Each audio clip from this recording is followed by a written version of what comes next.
Yeah, You're on. Quiet on the set. quiet on the set. We're rolling. And now that I lost the page, that's very funny.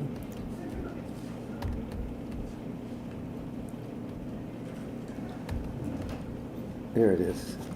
So let me mark this page. The phone, that's what I'll do. We're live. We're live.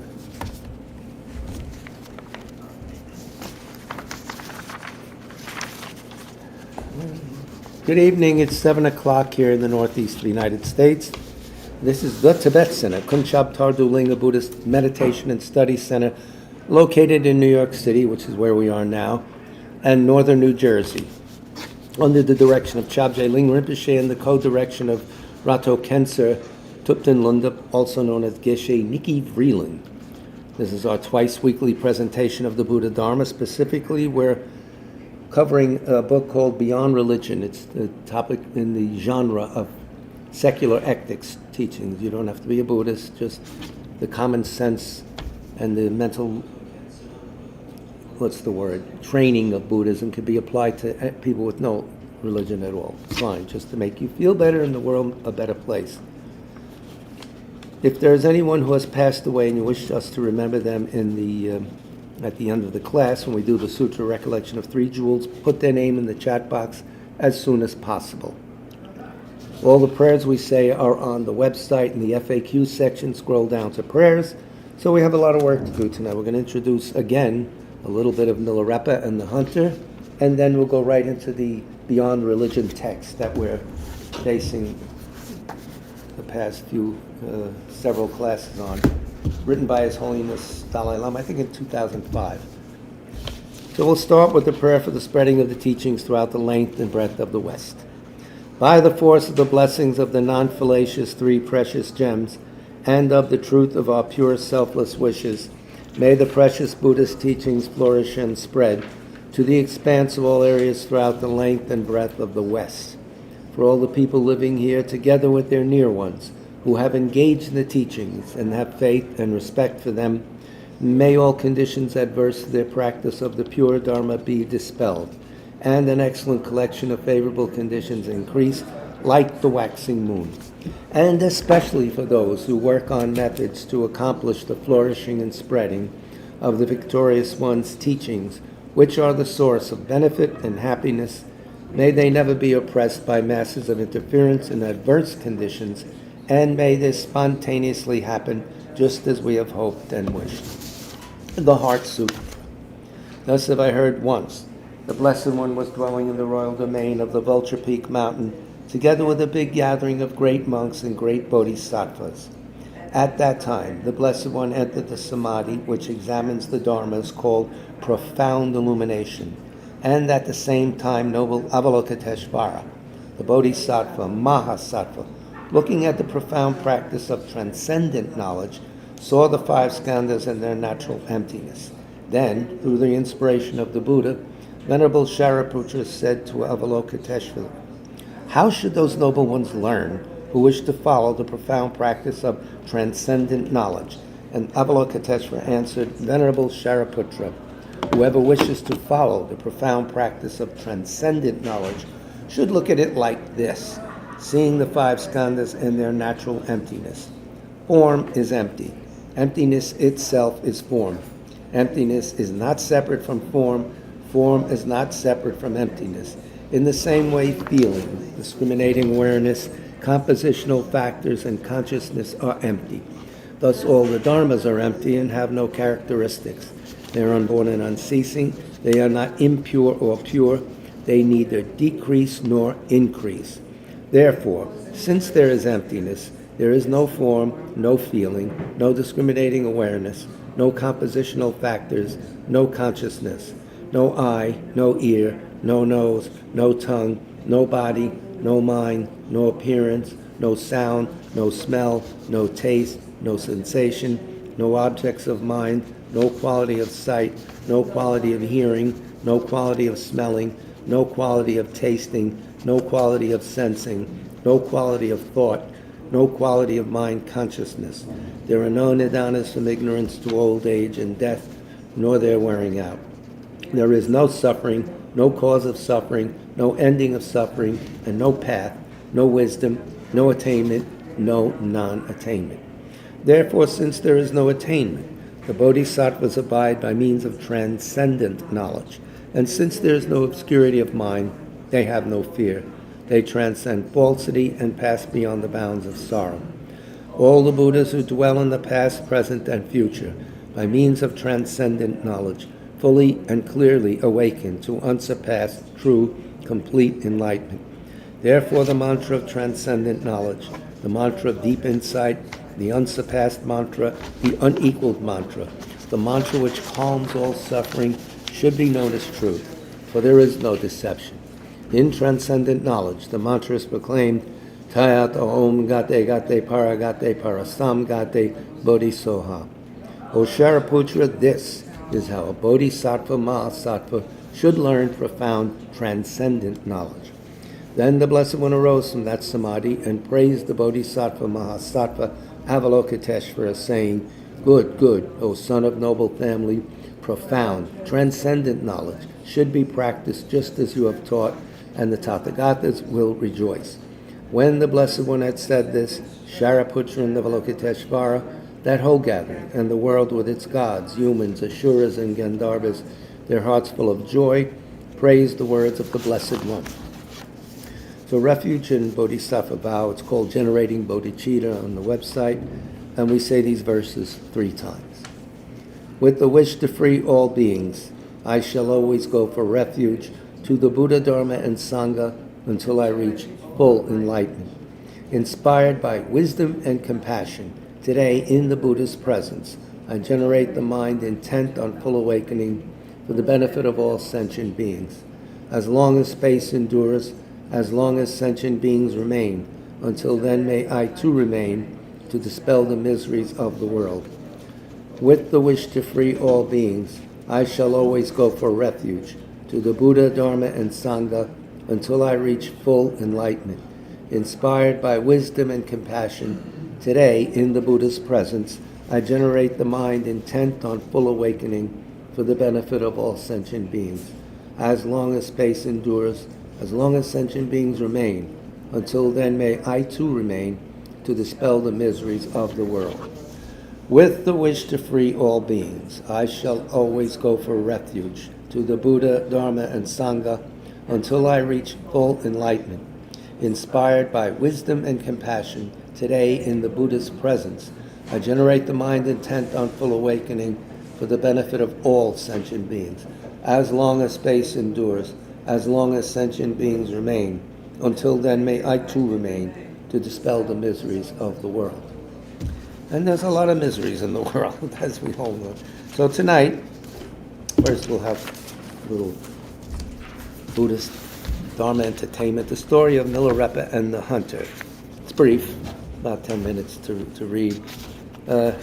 This particular version is from this anthology, a wonderful book, On the Path to Enlightenment, pieces of Dharma text collected by the great Mathieu Ricard. Ricard, the French monk, the happiest guy in the world, which he claims he's not, there's no such thing. But anyway, wonderful practitioner, wonderful writer, very, very interesting person. This is from page 66 of this text, On the Path to Enlightenment. This is like a one book that would help you in all areas of the Dharma. It's a very helpful anthology. You have a limited library, this is one you should get. Or just listen to the Tibet Center's podcasts and broadcasts or whatever we do. And we bring it up occasionally. So this is called Milarepa and the Hunter.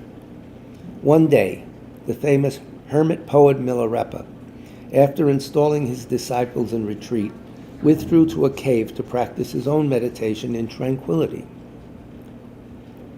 The chosen location seemed to offer an ideal environment.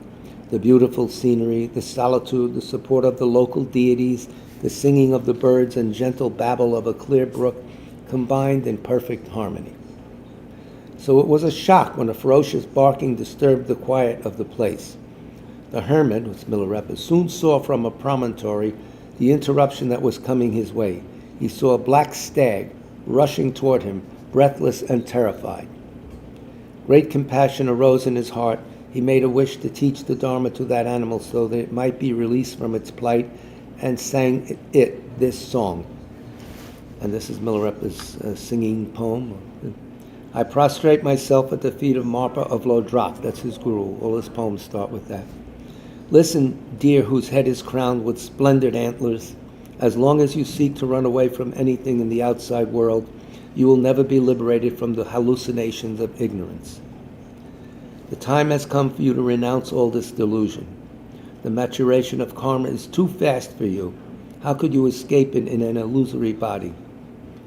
If you want to run away, flee into the essence of mind. Run to the dwelling place of enlightenment. It is sheer delusion to want to escape anywhere else. Therefore, put an end to your confusion and stay with me, overcome by the fear of death. You hope to be safe on the other side of the hill, and fear being caught on this side. But it is hope and fear that makes you wander in samsara. It's talking to us. You got that? It's hope and fear that makes you wander in samsara. I will teach you the 6 yogas of Naropa and will show you how to meditate on the great symbol. Great symbol is Mahamudra.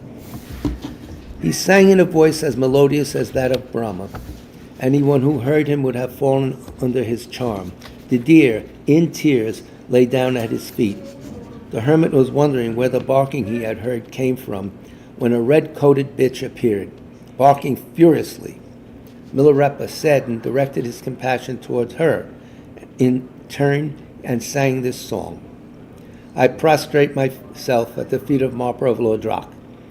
May he bless me that I may calm the hatred of beings. Wolf-faced dog, hear the story of Milarepa. You take everything you see as an enemy, and your heart is full of hate. Reborn as a cruel beast, you live in hunger and suffering. The poisons that torture you never subside. If you do not take possession of your own mind, what will you gain by seizing outside prey? It's your mind that it is time to conquer. Give up your hatred and stay with me. Right now, under the influence of your unbearable aggressivity, you fear losing the deer on the other side of the mountain, while hoping to catch it on this side. But it is hope and fear that makes you wander in samsara. I will teach you the 6 yogas of Naropa and show you how to meditate on the great symbol. Moved by the immense compassion of the hermit, the dog's hatred was appeased, and she lay down by the deer. Milarepa said to himself that a sinister figure would surely come after the 2 animals, and indeed, he appeared, sweaty and rolling his eyes. He was a hunter named Kirawa Gampo Dorje. Foaming with rage at the sight of the dog and deer lying quietly near Milarepa, he inveighed brutally against the hermit and shot an arrow at him that missed its target. Milarepa, thinking that a human being should at least be as capable of understanding as an animal, advised him to listen to his song before shooting any more arrows. And here's the song of Milarepa, so the hunter. I pray to all the great accomplished beings. May they bless us that we may be free from mental poisons. You, the man with the face of an ogre, hear the song of Mila. It is taught that the human body is a rare jewel, but looking at you, I see nothing precious. You, evil man, who looks like a demon, you run after the pleasures of this life, but in doing so, you're heading for a fall. Yet if you conquer the desire within, you will obtain true accomplishments. You will never control outer phenomena. Now it's your mind that you need to master. It's talking to us. We got that, right? You will not satisfy your desires by killing the deer, but if you put an end to the 5 inner poisons, you will fulfill all your wishes. The more you try to defeat your outer enemies, the more they come in greater numbers. If you simply master your own mind, you will put an end to all adversity, instead of spending your life in harmful acts. You had better practice the Supreme Dharma. I will teach you the 6 yogas of Naropa and show you how to meditate on the great symbol. Same ending. Still suspicious, but struck by the animal's behavior and the unusual power of this lama, the hunter inspected the cave to see if he was not dealing with a charlatan. But finding nothing in it but a handful of roots and leaves, he felt such intense faith that he offered Milarepa everything he owned, including the life of the deer, and asked to serve him. Milarepa was delighted at the repentance of the hunter and accepted him as his disciple. The hunter, moved by the rectitude and kindness of the hermit, burst into tears and himself composed a song to Milarepa in which he prayed for guidance. But when he decided to return to his family to settle his affairs and return as soon as possible, Milarepa dissuaded him by singing the following advice. "You, the hunter, listen to me. The storm thunders, but it is only empty sound. The rainbow has beautiful colors, but it vanishes quickly. Worldly things, even when enjoyable, are only a dream. Desirable objects provide great pleasure, but give rise to harmful actions. Composite things seem to last forever, but are soon destroyed. What we had yesterday, we lack today. He who was alive last year is no longer there this year. Foods we eat for our well-being change into poison. The former good companion becomes an enemy, and those we protected with benevolence now cover us with insults. The evil you've done, it's you it will hurt. Among 100 heads, your own is the dearest. Of your 10 fingers, cut any, and it's you who will suffer. Of all wives, it is your own that you cherish the most. Now it is time to do something for yourself. Life is fleeting, and soon death will knock on your door. To postpone your spiritual practice is not reasonable. In fact, your dear ones push you into samsara. It is time for you to follow a spiritual master. You will find happiness in this life and even more happiness in lives to come. It's time to practice the Dharma." Upon hearing this song, Gampo Dorji was fully converted to the Dharma and abandoned any idea of returning home. When he had received all the necessary teachings from Milarepa, he made them an inner experience through meditation and reached ultimate realization. Thus he became one of Milarepa's heart disciples. While the dog and the deer were released from their lower birth, he became famous under the name of Kira Repa, and you could still see his bow and arrows in the cave of Milarepa. That's the little vignette. There's a lot there for us, chasing the samsaric pleasures of this world. Yes, we need this, we know, but that's not the whole thing. We have an opportunity now to break out of that whole endless cycle. Death, rebirth, thrown around here, thrown around there. We have the chance to direct our future lives. It's all here in front of us, and it's at the Tibet Center in northern New Jersey and New York City, free of charge. Oh, what else do you want? Okay, let's return to our, see what time we have. Oh, good, we have plenty of time. Please feel free to open your mouth, complain. It's a discussion group as much as it is some sort of a presentation. You read that book once, every time? I like it. I really love Milarepa? Milarepa. I have the big Milarepa with all of his things. People ask for it, so that I put it on. This is an anthology. This is a very good book to get on the path. A lot of short things. Good book to keep. You know, when you go to sleep, you need time to read a half a page or a page, and you drift into a very nice place. So the whole sleep is beneficial. It's like a meditation. The last thoughts before going to sleep, something like this. Without doing any work, you can get credit for the course. So, ladies and gentlemen, we're on this beyond religion, ethics for a whole world. The compassion of the Dalai Lama is such that even those who have no religion he thinks of, because people need some sort of guidance, especially with the world being what it is, everything greed, money, constant noise in your face about buying this and that. Haven't we had enough? So this is from page 130, attentiveness. It follows this chapter on taking care of the different aspects of body, speech, and mind. If we can maintain introspective attentiveness. In other words, the advice here is don't look out. You must look into what's going on in the theater of your mind, all that stuff there. I remember Rinpoche telling me, you'd be surprised what's there. I said, yes. All the thoughts that come in, just trying to watch your breath or something. A lot goes on. So here's using that introspection. What's going on in my mind? Never mind what's over in the corner over here, or what's on TV. What's going on in my mind? Attentiveness now. And he's talking about emotional experience. We're watching that, and then now he's telling us how to deal with emotions, where we get carried away. Anger, this, that, and the other. Attentiveness to emotional experience is very beneficial, but at first it is surprisingly difficult to achieve. You think it's easy to watch? Hold on. Jennifer wants to know what the great symbol that Milarepa is. Mahamudra. Mahamudra. Mahamudra means great symbol, yeah, great sign. Maha, great, mudra, gesture. I couldn't hear her though. I mean, some. All right, that's the Kagyu main teaching, the Mahamudra. They specialize in.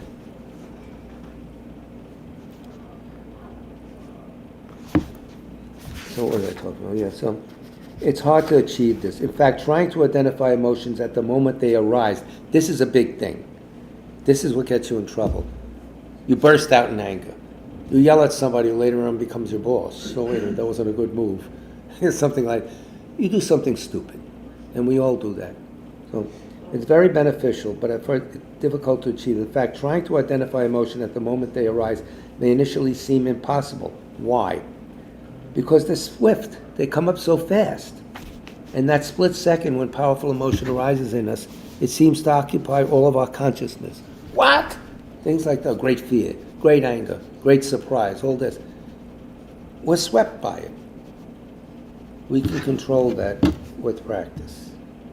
And he's going to slowly go on to how you do that. You don't have to say prayers or stand on your head or anything like that. Very simple. It seems to occupy all of us. As a result, the process by which they unfold remains opaque to us.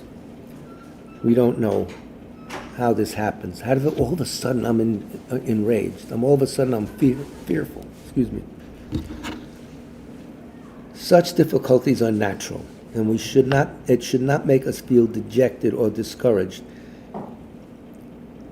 Instead, we should remember that emotional awareness will only develop gradually with patient perseverance. This is work. This is as much work as cleaning out the closet or this or that, whatever work you do. Watching the mind and trying to get used to where does this outburst come from that suddenly ruined my whole day and made me say something stupid. It's going to ruin future days because I yelled at somebody that's, you got the point. I don't have to, you yell at your boss, you're out on the street, you yell at your landlord, you have more problems, whatever. Shouldn't feel discouraged that it's hard to do. It looks like it's impossible. Good evening.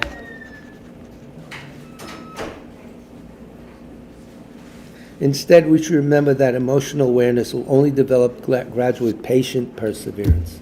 Well, on page 131 of Beyond Religion, starring Nyache Mint as the person from Asia. No, several people from, everybody's from Asia. Hi Maya, how you doing? For this reason, we cannot begin by tackling our emotions directly. So that's it. You can't do anything about it. It's too strong, exploding. We have to go underneath. You have to see how they start, sneak up behind them, throw them out, whatever. But we have to start by focusing on their outward manifestations in our behavior. All right, I screamed at the top of my lungs. I made myself get a headache. I threw up. Whatever you did them all, I say. In this context, it's helpful to consider the onset of destructive emotion as a kind of causal chain. There's a cause to everything. We have to uncover it so we can nip it in the bud, so to speak. Get it at the beginning. Why did I suddenly go off on this person? What started this? Why? And it wasn't to my benefit. I really blew it. So it starts with an external stimulus, something bothers, and ends up with our response. What up? Something, okay? The aim of emotional awareness is to bring our attention to, or mindfulness into this split-second process and thereby gain control over it, or some control over it. It's very fast. It works that way. Imagine, for instance, he's giving you an example now. You could someone bumps into you on the subway, nasty. Somebody pushes you, things like that.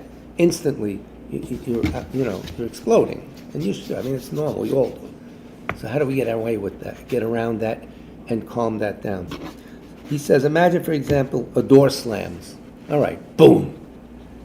This is very split second now. Next comes our physical perception of that stimulus through the faculties of hearing, sight, and perhaps touch. Yeah, we heard it, or we saw it, or the door slammed on us, you know. Initially, this is a purely physical event, not yet colored by any interpretation. He's showing you, he's slowing that whole thing down, slowing the film down. This is what happens. At first, and then what happens? But then, less than a millisecond later, this is like a thousandth of a second later, the mind's very fast, by the way, comes the interpretation. Here an element of projection or exaggeration is often involved. The split-second judging that so-and-so deliberately slammed the door as an insult. Oh yeah, and that's, you don't know. The wind could have done it. And there you are exploding, you know, and they're putting hoses on you to calm you down. So it happens, and it happens very, very fast, which is why we have to start watching our mind to slow that down. Everybody doesn't watch them, most people, and so you become a slave to your mind. All these little things pick you off, take your balance out of it. You could be in a nice mood, whistling at something, thinking, and all of a sudden, boom, and you're screaming. That hurts. It's not the way we want to live. For example, interpretation is very quickly followed. So he insulted me by shutting the door, and then interpretation is very quickly followed by the emotional response, perhaps anger, annoyance, or irritation. Then finally, also often very quickly, comes our behavioral response. We say something or do something in retaliation, whatever it is. Throw a brick, flip the bird, whatever. Curse them out. It goes on. It's going on back. Okay. If you hear these shouts, there's an acting class going on behind us. So. And it's a little rough.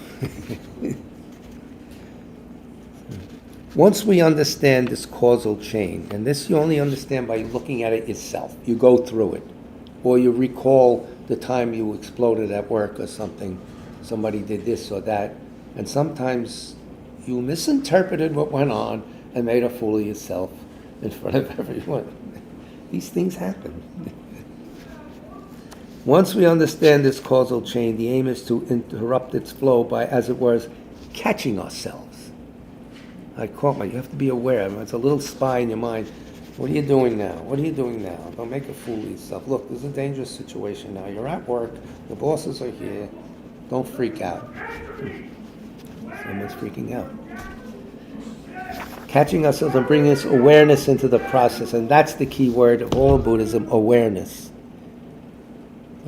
So now we could get used to these things. So this is a fake anger show going on here, and we could observe it like, oh, that's what's going on. So thanks, guys. I hope you all go on to be big stars, and let us get in the place free. Generally speaking, on the top of page 132, I'm generally speaking on the page of 132. It is easiest to start near the end. Don't start, but you don't know how it started. Between the emotional reaction and its behavioral expression. Hey! You get upset, upnerved, and then you react out. All right, that's where you start, because that's very blatant. That's there.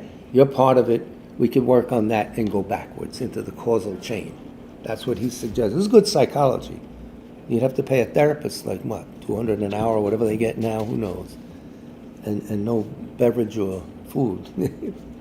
Then, as we become more familiar with the process and our emotional awareness develops over time, so here it is, he's telling you it's an acquired skill, like everything else. Speaking a language, playing an instrument, this is an acquired skill. And it's done by you alone. You don't have to go anywhere, and you alone just paying attention to how you're operating throughout the day. The result is very happy. Less tension, less claustrophobic feelings in your mind, less sense of you being banged around by the world. Why do you want to live like that? So you'll find more space, more humor. What could be bad? So we can work our way back through the causal change with the ultimate goal of quelling or eliminating the afflictive emotion altogether. Yes, we want to get rid of that. Well, the more you watch the mind, realize how you trip. Things are causing it. It's not a mysterious thing that comes on you and sweeps you off the beach like a big wave or something. No. This is something generated from within, from your karmic makeup. It can be handled, and it has to be handled if you want to be a happier person, let alone a Buddha. So, catching oneself, which is very handy to do when you're at a party or business meeting or something, especially if you were imbibing or something and you get a little heady or you're stoned or something. Catching yourself. And these methods will cut through all of that. Believe me, they work. Our initial efforts should be directed towards ensuring that our destructive emotional responses do not translate into physical or verbal action.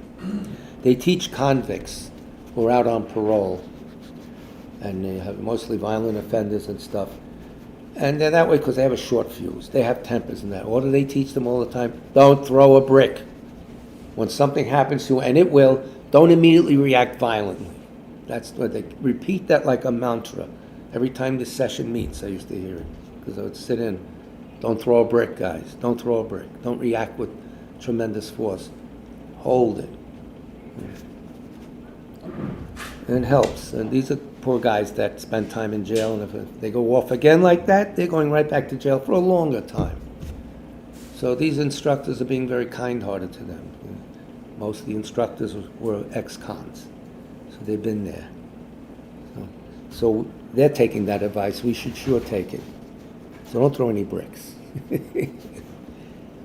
The idea is to catch it before we start exploding and exercise restraint. This reminds me of a well-known Tibetan story about Ben Kungal, a former robber turned spiritual teacher. One day when Ben Kungal was visiting someone's house, his host left him alone. Since he was so habituated to stealing, his right hand instinctively reached out to take something. At that very instant, he caught himself literally grabbing his arm and saying, "Thief, thief, thief!" They came in. "Where's the thief?" He said, "Right here." Big lessons there. You know who that is? That's Serkang Tenshap Rinpoche, the current Serkang Rinpoche. That's his previous life. Yeah, these guys are around to help us. And he'll be here. He's not a monk. He's a layperson, but he's teaching Mark now on a seminar in Dharamsala. So that's Ben Kungal. So I think he could teach. It would be nice if he could teach this class. Thief. So a lot there. First of all, he's a highly realized person. There's remnants in there. There's still instincts to go and steal. We have to watch our own mind. Every time we think around there, well, I got that knocked. Or be careful. These habits run deep, and things trigger them. And then he had the awareness to, wait a minute, people who stop smoking. I don't want a cigarette. Even now, many years later, they dream of having a smoke. Someone told me that this is a situation, a cup of coffee and a cigarette, I got straight me right, I can't. That's the way it goes. To help us learn to catch ourselves, it is useful to become familiar with the ways in which our destructive emotional experiences affect us physically. For example, and this is easy to do because it's right in our face. What does it feel like when you become annoyed? Does your heartbeat change? Do you feel any tightening in the face? Women tighten their chest, men their stomach, sometimes men tighten their fist. Very unhealthy. What? Exactly. So that alone, you don't want to look like an idiot, and you don't want to make yourself miserable. So, this is what's causing that. Hold on, let me look. Is there any tension in your arms or shoulders? And the headache that follows all of this, by the way, I might add, when you're trying to get to sleep, boom, boom. No. Maya knows. We all know, unfortunately. We haven't been sleeping on the Riviera and people bringing us things. No, we've been in life in New York. It's rough. Or what do you feel when you first encounter a sight that disgusts you? We can go on about that, including candidates. But anyway, is there any tensing of muscles? Watch, because you really will see it. Sometimes, slight sometimes. We're not throwing a rock at the screener, but what's there, and it's annoying us. It's ruining our health. Then again, what sensations accompany feelings of jealousy or envy? No. Perhaps you feel these in your stomach or in your chest. Is it healthy? Are you happy when that happens? No. So why bother with these people? Throw jealousy out. Get rid of them. As well as learning to recognize, this is on page 133, the physical manifestations of our emotions, we can try to observe our physical and mental responses to these sensations. And that happens. Do we act in a certain way, say certain things, have certain thoughts, curse them out, wish they would drop dead, on and on, elaborate torture things are imagined for them, and this is that hurts you, it doesn't hurt them. They don't know what's going on in your mind at all, really. If they were that clairvoyant, they wouldn't be annoying you. So, do we clutch our foreheads or clench our fists? Perhaps we feel an urge to walk or to stand or maybe just fidget. It's affecting us. Work is a good place to test all this stuff out. Boring meetings, aggravating bosses. It's all there, right on your plate. Or walking down the street, riding the subway.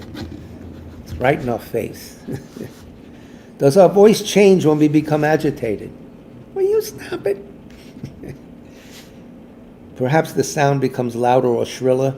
Do words come quicker to the mind? Nasty words. Right away, we're suddenly very eloquent. If we are working or talking when such an emotion arises, how does the emotion affect our work or the content of what we're saying? You're giving a lecture, someone is annoying in the audience, you get nasty and cut them down. You're trying to paint something or do something, somebody annoys you, you ruin the piece, whatever. Why does that happen to you when you're trying to paint? Somebody bothers you and you ruin the canvas? I hope not. Once you become quite familiar with this process and begin to have a measure of success in restraining your behavioral responses, and again, it doesn't happen overnight, because if it did, we'd all be in great shape. You can then move one step back along the causal chain and try to prevent the emotion itself from reaching an explosive stage. We're walking it back now. So, like running the film in reverse. In other words, you can learn to calm yourself the moment you become aware of the onset of strong emotion. You'll start to pick it up. How the body's ahead of you, ahead of the mind, picking up this. So, Darren, I heard an echo. It's the Irish echo, right? No better than the original statement. Doing this may involve, for example, taking several deep breaths, or it may involve simply diverting your mind from the source of irritation. I remember Rinpoche telling the story of you'd always be patient and always not give in to the emotions, not to give in to extreme tormenting emotions. He said, suppose someone had you down and pinned you and you couldn't get up, you would at least clench your fists or clench your teeth to wish to get up. So your mind wouldn't go totally along with that. You'd have an internal response, even though you couldn't overpower the person who's holding you down. You may not be able to overpower the emotional thing that's pushing your mind around, but at least you say, I don't like this, with the idea that further on down the line, you will conquer that. And you do it by being aware of it, not saying, what happened to me?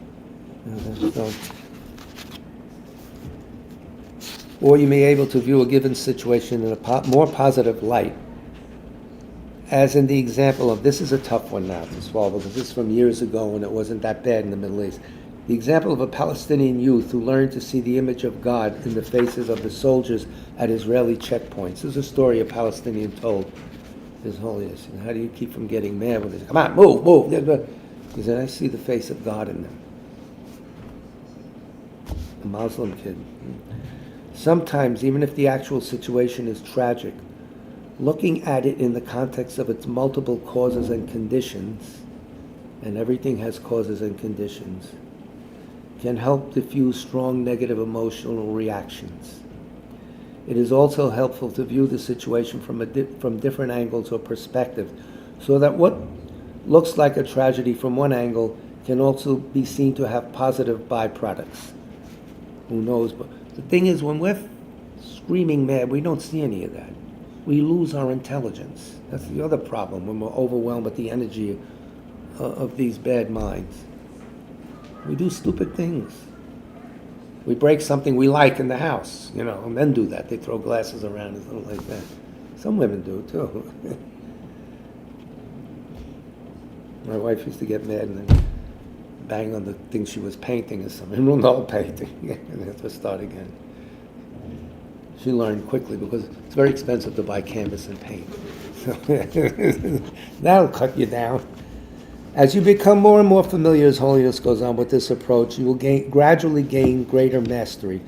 What do you do about this now? What are the benefits of that? Suppose I wasn't a fool to anger, a fool to all these annoyances, making them go crazy. You'd have a happier mind. You'd have a happier life, and you'd sure fall asleep easier.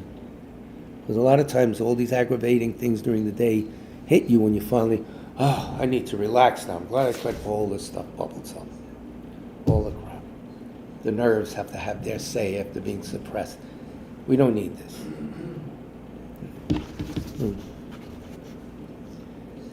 As you become more and more familiar with this approach, you will gain greater mastery. You'll catch yourself before the emotion arises. By becoming aware of how feelings such as anger, irritation, or annoyance usually arise in you, you can learn to recognize what triggers them and can therefore arm yourself against them by bringing awareness to bear earlier in the process. A lot of times it involves avoiding certain situations if you can, avoiding certain places that take you off, maybe taking a longer route home because the shorter one makes you crazy. It's just packed. A lot of little things. You can figure it out yourself because it's your life and your mindset. But these are tips from His Holiness, and you try them out. If they work, great. If they don't work, forget it. That's all. Buddha said that. Examine my teachings. If they're good, use them. If not, so.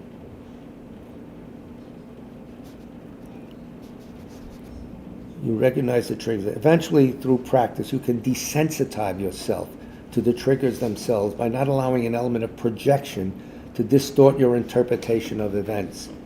This idiot that annoys you, etc., it's the same thing all the time. Nothing new. Don't trigger a response. Oh, pathetic. Start to come to that point. And then, really, if you're a practitioner, you'll feel sorry for the poor person. I don't know if I can go to that point. Or at least, that poor bastard, or something like that. But gradually you can learn to have that happen. So you're less and less annoyed by things. And this town is very famous for annoying things. It's all over the place. The final stage can be very difficult, but if you can achieve it, it'll be tremendously liberating. For even when you encounter the stimulus, hostile words from another person, for instance, your awareness will guide you against instinctive interpretations, which are clouded by exaggeration and projection. Nobody's that bad, Somebody who's a pain in the neck at work and yells at you or falsely accuses you, yeah, they screwed up in that instant, but they can't be that totally bad because other people like them and they go through life. Sometimes we do exaggerate. Sometimes it's so blatant. We're not exaggerating anything. Thereby enabling you to respond calmly and with discernment. And that's the whole thing. When we're calm, what did Rinpoche always? Should be calm. We have more intelligence. We're more creative. We can figure our way out of things. The question of moods, and this is a big one now on page 134. I don't feel like it, I'm very moody. The question of moods. In the United States in recent years, and now this was written I think in 12, something like that. Let me check to make sure. Because Ekman I think has passed 11, it's 2011. Right? So it's like 13 years old. In the United States in recent years, I have enjoyed a number of dialogues with Dr. Paul Ekman, E-K-M-A-N if you want to read his works, one of the pioneers of the scientific study of emotion, or what is called affective neuroscience. He studies the brain and see how it produces emotions. In Dr. Ekman's view, it is not our emotions, which he describes as fleeting, they come and go, that are the most harmful to our well-being, but our moods. 133, top of 135. I'll read it again. It's not our emotions, which he says come and go. They're fleeting, right? That are most harmful to our well-beings. But he says moods are most harmful to our well-beings. While emotions come and go quite quickly, moods are more enduring. Yes. Especially people who have depression. They're in that nasty mood. I feel sorry for them. And because they are largely latent, these moods, underlying our state of mind, but without any particular focus, it's just a feeling, dread. It's nothing is latent, underlying. They can also be somewhat hidden to our conscious awareness. We're not aware of it as we should be. And there it is, this creepy mood hiding behind what we don't know. There's nothing physical in the mind, but it's cold, huh, Maya? Where you are? No, I'm good. You all right? All right. Thank you. We want everybody alive when they get out of class, at least. So they're hidden to our conscious awareness and therefore harder to tackle. So this we should examine. Is this guy lying or what? Do we have these moods that are underneath stuff? And Dr. Ekman says it is moods which make us more susceptible to certain emotions. And it's to them that we should turn our attention. He's saying, look for the mood. This, I think, is a helpful observation. His Holiness is saying that. In my understanding, emotion, moods, and personal traits or habits can all be treated as kindred phenomena. They're similar. So they can be treated the same way, which lie along a kind of a continuum, each having a more enduring quality than the former. So he's saying emotions, moods, and personal traits are on an ascending scale. They're going up. So for this reason, the fundamental, you're all right, Doctor, the fundamental ways of dealing with them are largely the same. However, the question of moods also raises the issue of a person's general level of energy. Not just consciousness, but energy. The Buddhist way of looking at things. Consciousness and energy are always linked, like horse and rider. So when the guy gets off the horse, you can't use that. Yeah, it's a symbiotic relation, in other words. So, in Buddha, both physical and mental energy, he's saying. In Buddhist tradition, there is a strong emphasis, particularly in the context of mental training, on countering the opposing problems of excessive laxity, dullness, or sloth. That's the best I can do for sloth, I'm sorry. On the one hand, excessive excitement on the other. We bounce that way. And then we're crazy, we're manic. It's like a manic person really does that to the extreme. We have a little of that in us. We got to watch it. You regulate these things. You're in charge of yourself. I think these kinds of advice, which I discuss further in chapter 11, the bankruptcy chapter, may have some bearing on the issue of tackling our moods. Now think about this when you go home during the day. Moods. What are they? They don't announce themselves. They seem to be underlying things. And we find that we made certain bad decisions based on these underlying latent moods, buying things that we really, what are we doing here? Stuff like that. Catch yourself. You're your own guru. Also, while moods may appear to be very difficult to dislodge, I think we all have experienced a mood lifting very quickly in response to some good news. Sherry, you won the lottery. Here's $1,000. Here's $1,000. That would be nice. That would change the mood for a while. This shows that they are not as stable and enduring as they may seem. Don't let them bully you. Don't let them push you around. They're impermanent like every other thing around us. Constantly changing. Everything's kinetic. Sometimes a mood can be the product of some emotion bottled up inside, and when you release that emotion by talking with someone, perhaps apologizing for something you regret, or even sharing a joke, your mood can quickly change.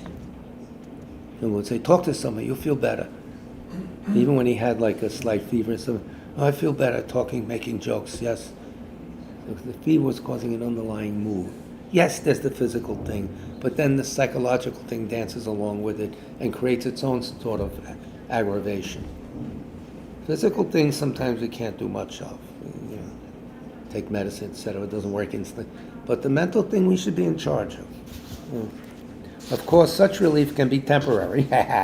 Somewhat like the relief you get from taking painkillers. So, in the end, The most effective way to deal with moods is to deal with the underlying emotions themselves. These things take time. The Dharma will help you,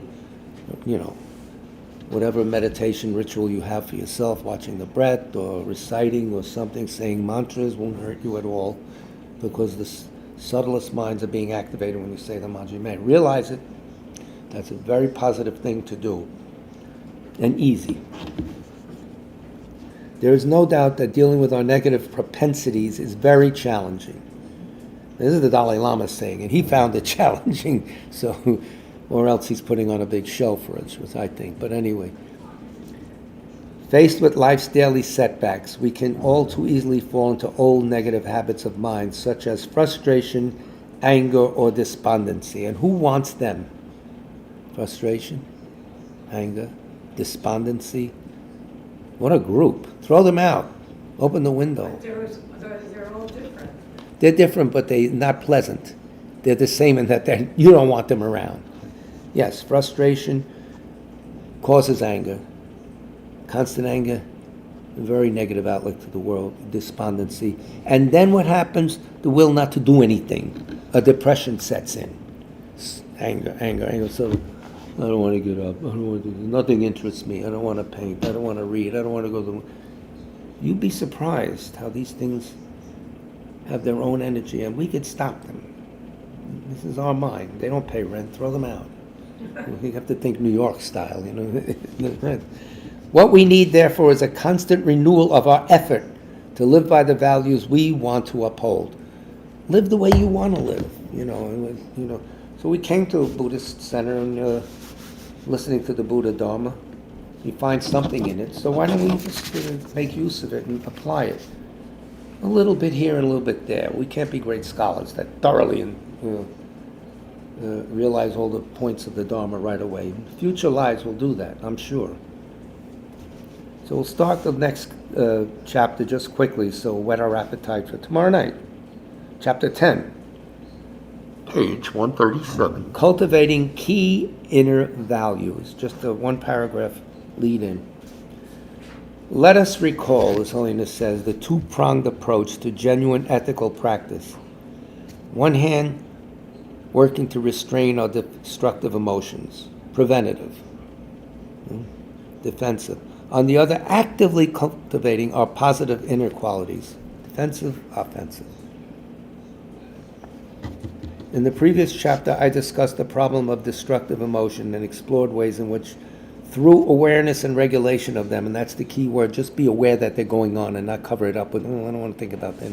Just be aware, that's all. The awareness itself does the work. We can deal constructively with the challenges they pose. In this chapter, chapter 10, I consider the other arm of this approach, the positive qualities. Of the positive qualities that naturally exist within us, the most important, compassion. We have it. Bring it up. Put it to work. I have already spoken at some length. I've most spoken of at some length. I've also said something about the virtue of forgiveness in the context of justice. Another little help we could have on our side. What follows here is a brief consideration of a few of the other key human values: patience or forbearance, contentment, self-discipline, and generosity. Those are the things we use to attack these destructive emotions. On the positive thing, we were on the attack now. We're not just preventing this, and then we're on the attack with what? Forbearance or patience, whatever you want to call it. A sense of contentment, and there's reasons for it. Self-discipline, gentle self-discipline, not, Marine style, and generosity. So that's what's on tap for tomorrow night. If you could stay awake till 7 o'clock. So anyone comments? Nobody's commenting. Everyone's tired, I see. But we have a treat for you after class. So this book is written out of his great compassion to do something for people who have no religion. That's very nice. And he often is called upon as a world leader, as a man of intellectual person, as not just in a religious context. He goes to universities, he talks to different, is what he talks about basically, basic kindness, always bring out the fact we're all human beings. We're all the same.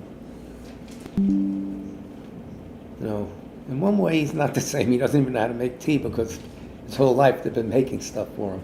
But another way he knows exactly how we suffer mentally. And he's going to do something about it. He's not going to sit around and say all those poor things. I wish they would be. No, he's giving you the information you need to correct your situation. And it's free of charge, ladies and gentlemen. So, I know you have a ton of names from the Lord of Death.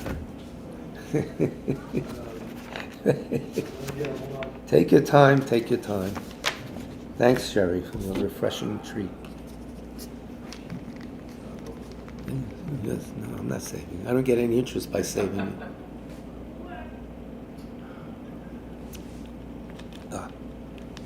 Very refreshing. I'm holding, there's nowhere to go.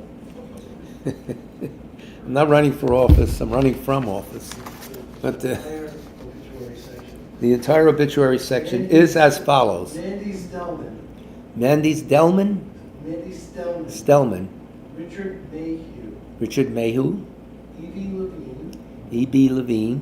Richard, who drowned at Sag Harbor on Friday. Richard Boutrion. Richard, that's all I got. Oh, just Richard, I see. Yeah, I think that's it. Okay. Plus all the poor people in the Middle East, Darfur, Ukraine, the Congo, we can go on. South Bronx. No, not bad yet, but it's getting there. No, it's actually improving. Sutra Recollection Noble Three Jewels. I prostrate to the Omniscient One. Thus the Buddha, Bhagavat, Tathagata, Arahat, Samyak, Sang Buddha, the charioteer and tamer of beings, the unsurpassable one, the teacher of devas and humans is the Buddha Bhagavat. The Tathagata is in accord with all merit. He does not waste the roots of virtue. He is completely ornamented with all patience. He is the basis of the treasures of merit. He is adorned with the minor marks. He blossoms with the flowers of the major marks. His activity is timely and appropriate. Seeing him, he is without disharmony. He brings true joy to those who long with faith.